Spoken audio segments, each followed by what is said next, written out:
Welcome back to my channel. दोस्तों, आज हम बात करने वाले हैं 2022 रिलीज एक हॉलीवुड थ्रिलर के बारे में जिसका नाम है the stranger in our bed. कहानी की शुरुआत होती है एक शार्लेट नाम के लेडी के साथ जो अपने अमीर पति के साथ एक आलीशान घर में रहती है। उसका पति टॉम काफी केयरिंग है, उससे बहुत प्यार करता है, मगर फिर भी न जाने क्यों शार्लेट के चेहरे पर हम कोई खुशी देख नहीं पाती। टॉम के नजदीक आने से उसे जैसे सफोकेशन फील होने लगता है। क्लियरली उनके बीच कुछ भी ठीक नहीं चल रहा था। दूसरी तरफ टॉम अपनी पूरी कोशिश कर रहा था इस उलझे हुए रिश्ते को सुलझाने की। वो शार्लेट से कहता भी है कि उन्हें बच्चे के लिए ट्राई करना चाहिए, मगर शार्लेट राजी नहीं होती। उसे और इस रिश्ते में रहना ही नहीं था। वो अगले दिन ही घर से निकल जाने की बात करती है। उसे ना टॉम में कोई इंटरेस्ट है ना उसके पैसों में। ऑब्वियसली टॉम ये सब सुन के भड़क जाता है, तोड़फोड़ भी करता है, मगर शार्लेट को फोर्स नहीं करता। शायद उसे लगा था वो सीरियसली ऐसा कुछ नहीं करेगी, मगर ऐसा नहीं होता। सुबह होते ही शार्लेट अपना सारा सामान पैक करके रास्ते पर जाके किसी के लिए इंतजार करने लगती है, किसी इवान नाम के बंदे के लिए जो उसका बॉयफ्रेंड है। पिछले कुछ महीनों से उनका अफेयर चल रहा है। फाइनली आज जाके दोनों एक साथ रह पाएंगे। बहुत खुश दिखाई दे रही थी शार्लेट, बिल्कुल किसी आजाद पंछी की तरह खुले हवा में सांस ले रही थी। मगर जब बहुत बार कॉल करके भी इवान का कोई रिप्लाई नहीं आता, तब वो थोड़ा सा टेंस्ड होने लगती। खुद ही इवान के घर चली जाती है उससे मिलने, ये जानने उसे आने में इतना वक्त क्यों लग रहा है। मगर वहाँ दरवाजा खोलती है कोई और लेडी जो इवान को जानती तक नहीं, ना उस घर में उसके अलावा और कोई रहता है। टेंशन में शार्लेट ब्लैंक हो चुकी थी। उसे समझ नहीं आता अब वो क्या करेगी। जिस पर भरोसा करके उसने घर से निकला था, उसने तो धोखा दे दिया। अचानक उसे फील होता है कोई उस पर नजर रख रहा है, एक आदमी जिसे शायद उसने पहले भी कहीं देखा है, मगर ठीक से कुछ समझने से पहले ही वो आदमी गायब हो जाता है। उधर तब तक टॉम की गाड़ी आ चुकी थी। उसके मॉम के फ्रेंड ने शार्लेट को रास्ते पर ऐसे खड़े देखकर उसे इन्फॉर्म किया था, तो वो आ गया अपने बीवी को घर वापस ले जाने। शार्लेट घर लौट जाती है, उसे जिंदगी में उसे इंसान के पास ना चाहते हुए भी। टॉम गुस्सा तो था, मगर शायद उसे पता था शार्लेट ने ऐसा क्यों किया। उसकी डिसीजन के पीछे वो भी इक्वली गिल्टी था। उसे पता है वो अपने काम में इतना बिजी रहता है कि शार्लेट को बिल्कुल भी वक्त नहीं दे पाता। वो लोनली फील करती है। टॉम प्रॉमिस करता है आगे से ऐसा नहीं होगा, सब ठीक कर देगा वो। लेकिन शार्लेट के लिए सब कुछ इतना आसान नहीं था। वो बिट्रेड फील कर रही थी, उसका मन नहीं मान रहा था। उसे बार बार इवान की बातें याद आने लगती है। हर तरफ हर चेहरे पर बस वो ही दिख रहा था। इससे वो कैसे निकले। वो जाती है अपने मदर इन लॉ इसाडोरा से मिलने। उनके बातों से हम समझ पाते हैं वो काफी स्ट्रिक्ट है, अनकंट्रोलिंग भी। शार्लेट को बहुत बुरी तरीके से टॉन्ट करती है। वो उसे याद दिलाती है उनके सिवा उसका और कोई परिवार नहीं। बातों बातों में शार्लेट की तबीयत खराब हो जाती है, तो वो घर वापस जाने लगती है। तभी से रास्ते पर फिर से वही आदमी दिखता है, उसके फोटोज निकालते हुए। शार्लेट को ये बात ठीक नहीं लगती। वो जाके अपने पति को बता देती है, मगर टॉम उस पर यकीन ही नहीं करता। उसे कोई फॉलो क्यों करेगा। इन सब फालतू की बातों को छोड़कर उन्हें उनके रिश्ते पर फोकस करना चाहिए। शार्लेट भी वही करती है। वीकेंड पर वो लोग जाते हैं इसाडोरा के घर, जो एक्चुअल में उनकी हवेली है। वहां घूमते वक्त शार्लेट को एक गुलाब का पेड़ बहुत पसंद आता है। टॉम वहां उसकी फोटोज भी निकालता है ढेर सारी। धीरे धीरे उनका रिश्ता रिवाइव करने लगा था। मगर हम उस घर के मेड मिसेस टैनर और ड्राइवर स्टीफन को देखते हैं उनके तरफ नजर रखते हुए। काफी टेंस्ड दिखाई दे रहे थे वो, गॉड नोस क्यों। उसी रात शार्लेट को पता चलता है वो प्रेग्नेंट है।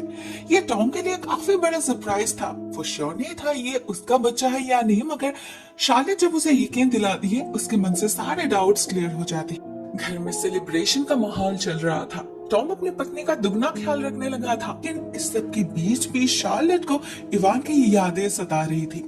वो रात में छुपकर मिसिंग पर्सन सेक्शन में चेक करती है। वहां उसे डैनियल इवान नाम के एक बंदे की रिपोर्ट मिलती है। साथ में उसकी बहन रिबेका का कांटेक्ट नंबर भी दिया गया था। शार्लेट वो नंबर सेव कर लेती है और अगले दिन मौका मिलते ही उसे कॉल करती है। यहाँ पर हम नोटिस करते हैं टॉम उसे कहीं भी अकेला छोड़ना नहीं चाहता। इवन वॉक पे जाते वक्त भी स्टीफन उसके साथ जाता है। ऐसे में रिबेका से मिलने जाना काफी मुश्किल हो रहा था शार्लेट के लिए। फिर भी वो जाती है, किसी तरह मैनेज करके। और वहां उसे पता चलता है रेबेका को उनके बारे में सब कुछ पता है, लेकिन इवान के डिसअपीयरेंस के बारे में वो भी इक्वली क्लूलेस है।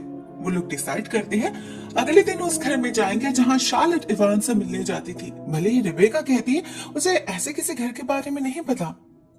उस दिन शार्लेट को घर लौटने में काफी लेट हो जाती है। ऊपर से वो टॉम का फोन भी रिसीव नहीं कर रही थी। इससे टॉम काफी अपसेट हो जाता है। शार्लेट उसे शांत करने के लिए झूठ कहती है कि वो शॉपिंग करने में बिजी थी, मगर टॉम बेवकूफ नहीं है। उसने शार्लेट का फोन ट्रैकिंग पे डाल रखा था, सिर्फ और सिर्फ उसके सिक्योरिटी के लिए। रियली? शार्लेट और कुछ नहीं कहती, बस नेक्स्ट डे निकलने से पहले अपना फोन घर में ही छोड़ जाती है। लेकिन वो निकल ही नहीं पाती। उससे पहले उसका पति लौट आता है, साथ में इसाडोरा भी। और जैसे ही वो उनकी तस्वीर देखती है, वो रोज ट्री वाली, पता नहीं उन्हें क्या होता है, वो बहुत ज्यादा पैनिक करने लगती है। उधर शार्लेट को लेट हो रही थी, रेबेका से मिलने जाना था उसे, तो वो न्यू ड्रेस खरीदने के बहाने घर से निकलती है और झटपट जा पहुंचती है उस घर में जिसे वो इवान का घर समझती थी। इस बार भी दरवाजा वही लेडी खोलती है और वही बातें बताती है, लेकिन इस बार साथ में कुछ अलग भी होता है। शार्लेट को वहां वो बंदा दिखता है जो उसका पीछा कर रहा था महीनों से, वो भी उसी घर में घुसता है। इसका मतलब उनके सवालों का जवाब भी जरूर इसी घर में है। गलती से उस आदमी ने दरवाजा खुला छोड़ दिया था, तो शार्लेट और रेबेका अंदर जाती है और चुपके से सारी बातचीत सुनने लगते हैं। पता चलता है इस बंदे का नाम ट्रॉय है, मे बी उस लेडी का बॉयफ्रेंड है। वो किसी ने उसे और इवान दोनों को ही हायर किया था शार्लेट को फंसाने के लिए। इवान का काम था उसे सिड्यूस करना और उसका उनकी फोटोज निकालना। ढेर सारे फोटोज हैं उसके पास जो उसने इसी घर में छुपकर निकाला था। जैसे ही उसे पता चलता है कोई इवान को ढूंढने आया था, वो जल्दी से उन फोटोज को डिस्ट्रॉय करने लगता है।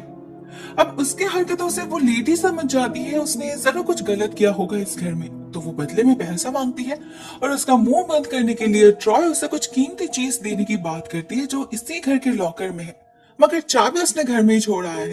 तो वो जाता है चाबी लेने, जिसका फायदा लेकर शार्लेट और रेबेका उस लेडी से बात करने जाते हैं। उन्हें वो चीज देखनी थी, मे बी उससे उन्हें इवान के बारे में कुछ क्लू मिल जाए। तो वो लेडी लॉकर को तोड़कर अंदर से एक नेकलेस बाहर निकालती है, जिसे देखकर शार्लेट चौंक जाती है। ये तो इसाडोरा का है, मतलब वो ही इस सब के पीछे। इतने में दरवाजे पर कोई नॉक करता है। वो लेडी जाती है देखने और इन दोनों को छुपने के लिए कह जाती है। सबको लगा था ट्रॉय होगा, मगर ये कोई और था जिसने ब्लैक हुडी के पीछे अपना चेहरा छुपा रखा था। वो उस लेडी पर हमला करके उसे मार डालता है और उस नेकलेस को लेकर गायब हो जाता है। शार्लेट और रेबेका के सामने ही कुछ नहीं कर पाते दोनों। बस कुछ देर बाद वहां से भाग निकलते हैं सारे फोटोज के टुकड़ों को उठा के। डर से उनके हाथ पैर कांपने लगे थे। उन्हें समझ नहीं आ रहा था आखिर उन्होंने देखा क्या। शार्लेट की हालत तो और ज्यादा खराब हो रखी थी। उसे घर जाके इसाडोरा से डील जो करना है। फॉर्चुनेटली स्टीफन ने उसके लिए सारे शॉपिंग्स कर लिया था, तो उसे घर जाके झूठ बोलने में कोई प्रॉब्लम नहीं होती। उस रात घर में एक छोटी सी पार्टी रखी गई थी जहां इसाडोरा भी आती है। उसे देखकर शार्लेट की तबीयत और खराब होने लगती है, लेकिन वो उसे कन्फ्रंट जरूर करती है। उससे पूछती है क्यों वो उस पर नजर रख रही है, क्या चाहती है वो। जवाब में इसाडोरा कुछ नहीं कहती, बल्कि उनका रिएक्शन काफी अजीब रहता है। वो अपने घर चली जाती है, टॉम के कमरे में जाकर अलमारी में कुछ ढूंढने लगती है, लेकिन तभी टॉम आ जाता है और वो छुप जाती है। हम देखते हैं टॉम अलमारी के सीक्रेट लॉकर से कुछ फोटोज निकालकर देख रहा है। ये उसके माँ के फोटोज थे, कई साल पुराने। इसाडोरा और चुप नहीं बैठती। वो बाहर आती है और अपने बेटे को कन्फ्रंट करती है। यहाँ पर खुलता है इस फिल्म का पहला राज। पता चलता है टॉम जैसा दिखता है वो वैसा है नहीं, असल में एक साइको है वो, और ये इसाडोरा, इसकी लाइफ तो सीक्रेट से भरे है। टॉम जब छोटा था उसका एक पीटर नाम के बंदे से अफेयर था। दोनों इसी घर में मिलते थे, इसी कमरे में। इसाडोरा अपने पति को छोड़कर उसके साथ जाना चाहती थी, लेकिन सिर्फ टॉम के कारण नहीं गई। उन्हें लगा था टॉम छोटा है, अपने माँ की जरूरत है उसे। उन्हें क्या पता था टॉम को सब कुछ ऑलरेडी पता है। इसी अलमारी में छुपकर उनके प्राइवेट मोमेंट्स एंजॉय करता था, वो फोटोज निकालता था। इसाडोरा उससे ज्यादा किसी और से प्यार करे ये उससे सहन नहीं होती थी, तो एक दिन उसने पीटर को जान से मार डाला और जिसे कवर अप करना पड़ा इसाडोरा को। बचपन से ही टॉम बहुत ही ज्यादा सेल्फ सेंटर्ड है, पोजेसिव है, अपने अलावा और किसी के बारे में नहीं सोचता। किसी चीज को शेयर करने की आदत ही नहीं है उसकी, वो इंसान ही क्यों ना हो। इसाडोरा को उसकी इन आदतों के बारे में पता था। तो जब उसने सुना उसने अपने चीटर वाइफ को एक्सेप्ट कर लिया है, उसे शक होता है और वो समझ जाती है इसके पीछे जरूर कोई और वजह है। आज वो वही पता करने आई थी, मगर बदले में टॉम उसे ऐसे घायल कर देता है कि बेचारी को दौड़े पड़ने लगते हैं। वो बच नहीं पाती, अपने ही बेटे के हाथ मरना पड़ता है उसे। On the other hand Rebecca उन फोटोज को जोड़ने की कोशिश कर रही थी, मगर उसे कोई क्लियर क्लू नहीं मिल रहा था। शार्लेट भी कुछ समझ नहीं पा रही थी, ना वो टॉम से कुछ कह पा रही थी। एट लास्ट रेबेका हार मान लेती है। उसे डर लगने लगा था कहीं इस चक्कर में उसकी जान ना चली जाए। वो शार्लेट से कहती है उसे और कभी कांटेक्ट ना करने के लिए। ऐसे में शार्लेट को खबर मिलती है इसाडोरा की मौत हो चुकी है और उसने अपना सारा सेविंग्स पूरे $3 मिलियन उसके नाम कर दिया है। ये शार्लेट के लिए बहुत ही ज्यादा शॉकिंग था, साथ में टॉम के लिए भी। वो तो सबके सामने चिल्लाने लगता है, गुस्से में काबू नहीं रख पाता, अपने प्रेग्नेंट बीवी पर हाथ तक उठाता है।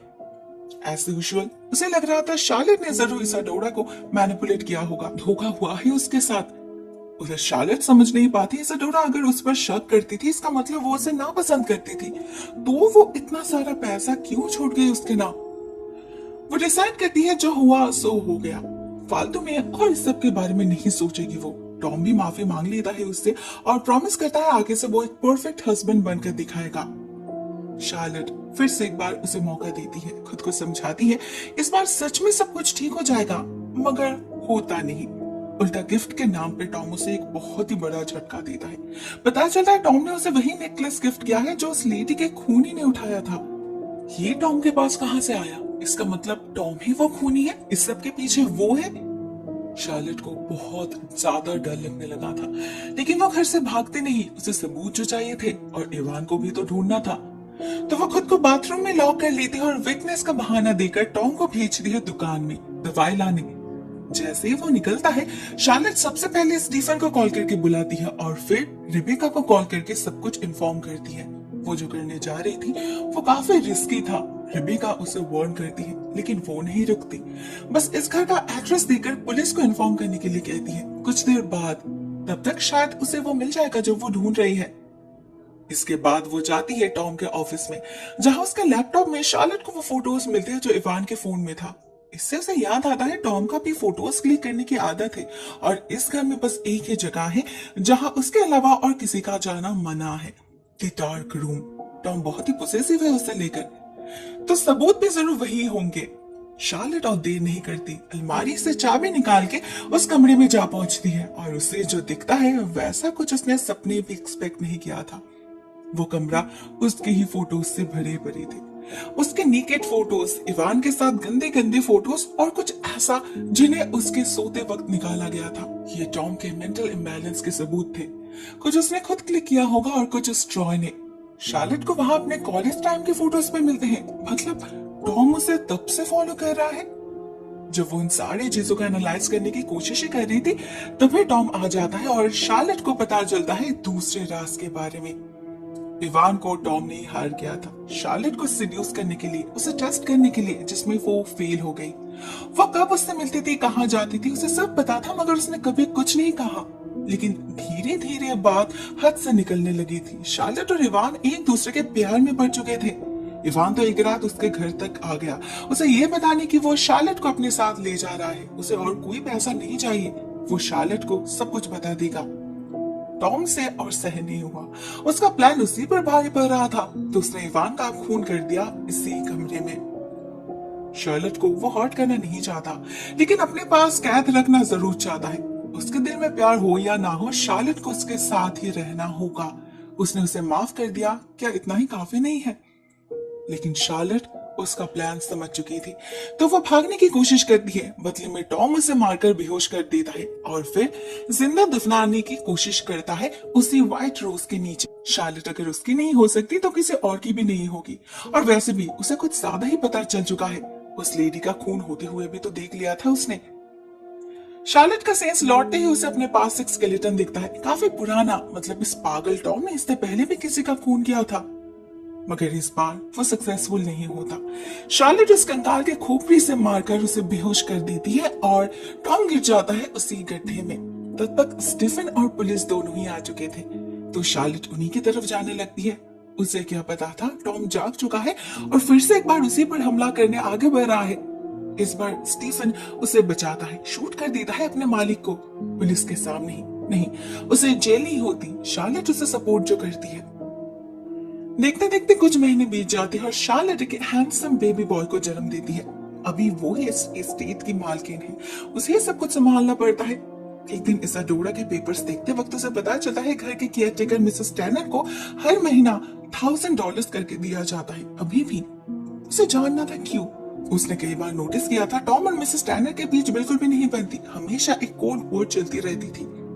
शार्लेट को इस सब का जवाब चाहिए था तो वो उसके घर जा पहुंचती है और वहां उसे पता चलता है मिसेस टैनर असल में टॉम के गुनाहों के विटनेस है। उसने 2 बार उसके क्राइम्स को छुपाने में मदद की है। बदले में इसाडोरा उसे पैसे देती थी उसका मुंह बंद रखने के लिए। रोस्ट्री के नीचे वो लाश पीटर की थी, शायद इसीलिए इसाडोरा उस जगह को देखकर इमोशनल हो गई थी। टॉम ने इवान की लाश को ठिकाने लगाने की जिम्मेदारी भी मिसेस टैनर और स्टीफन को ही दिया था। झूठ मूठ की कहानी देकर इवान को चोर कहकर सिचुएशन को संभालने की कोशिश किया था, जो ऑब्वियसली मिसेस टैनर ने बिलीव नहीं किया। इतने सालों के एक्सपीरियंस से वो टॉम को पहचान चुकी थी। तो जब उन्होंने देखा इवान जिंदा है, उसने किसी से कुछ नहीं कहा, सीक्रेटली अपने घर में उसकी ट्रीटमेंट करती रही, उन्हीं के पैसों से उसकी देखभाल की, जिसकी वजह से आज वो काफी हद तक रिकवर कर चुका है। शार्लेट के लिए इससे ज्यादा खुशी की बात और क्या हो सकती थी। अंत भला तो सब भला। एट लास्ट वो इवान के साथ वो जिंदगी बिता पाएगी जिसके लिए उन्होंने इतना कुछ किया, इतना कुछ भुगतना पड़ा। इतना तो वो डिजर्व करती है ना। दूसरी कहानी यहीं पर एंड हो जाती है। ऑनेस्टली मुझे ये फिल्म कुछ खास नहीं लगी, बहुत सारे प्लॉट होल्स है और कुछ रीजनिंग तो फोर्सफुली किया गया है। Overall it's an average movie. आज के लिए बस इतना ही दोस्तों। Thank you so much for watching this video. बहुत जल्द मिलते हैं किसी और नए वीडियो के साथ, तब तक के लिए टेक केयर, टाटा।